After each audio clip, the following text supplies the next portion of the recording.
Imagine waking up to discover the man who scammed you out of thousands of dollars is dead. You feel relief, maybe even closure. But then, a few months later, you get an email from him.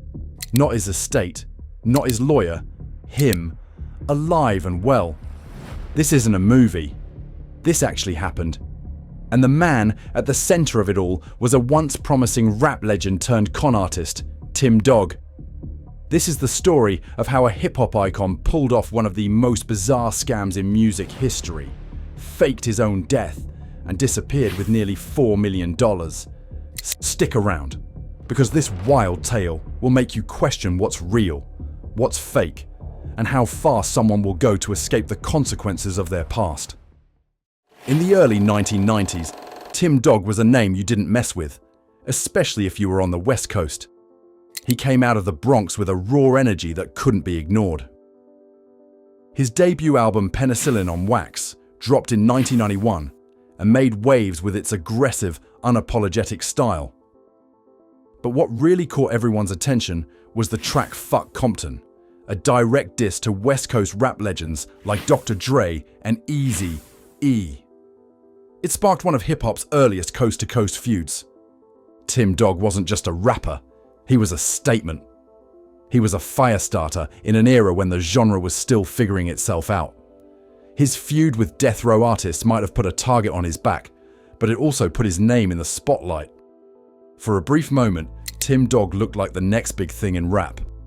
But fame can be a tricky thing. After that initial wave of attention, things began to cool down. Follow-up albums didn't sell nearly as well, and the industry started moving in a different direction. While names like Tupac, Biggie, and Nas dominated the charts, Tim Dog slowly faded into the background. By the late 90s and early 2000s, Tim Dog's rap career was barely hanging on. With no major label backing, no radio play, and no tour money, he started looking for other ways to make ends meet. And that's where things took a dark turn.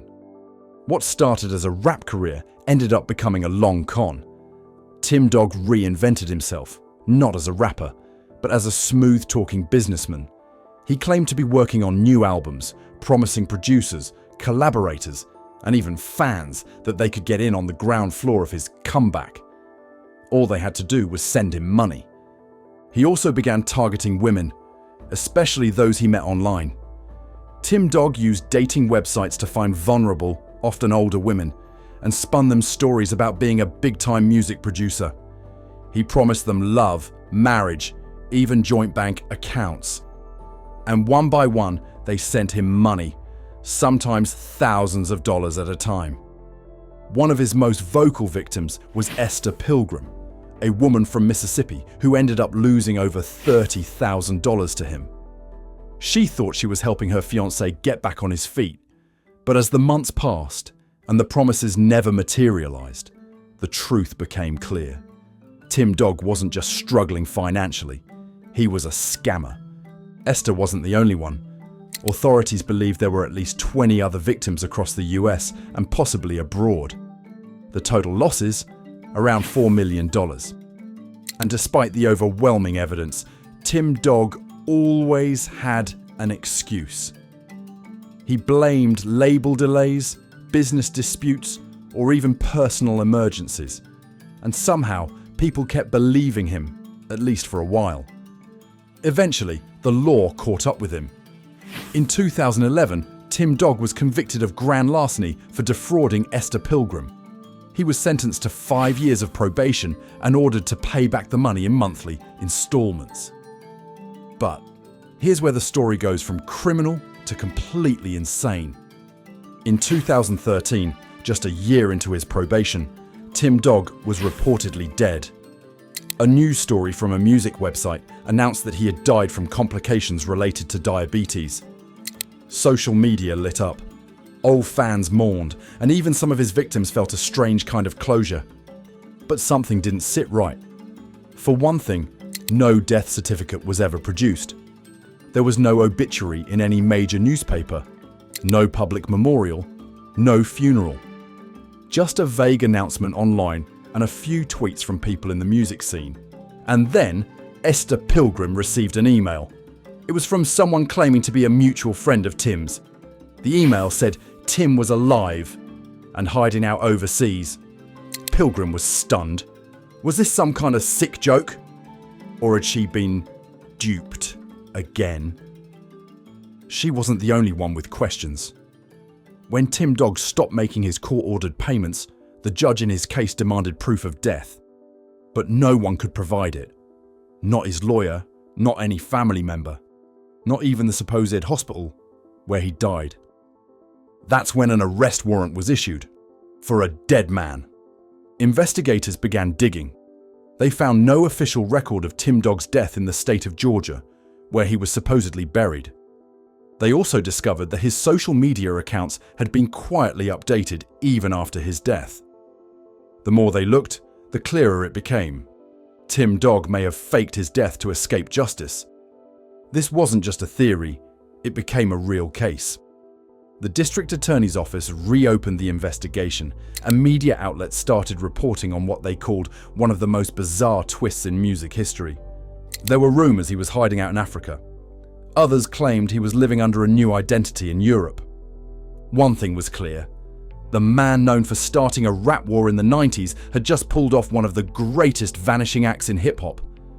But why would someone fake their death for just $4 million?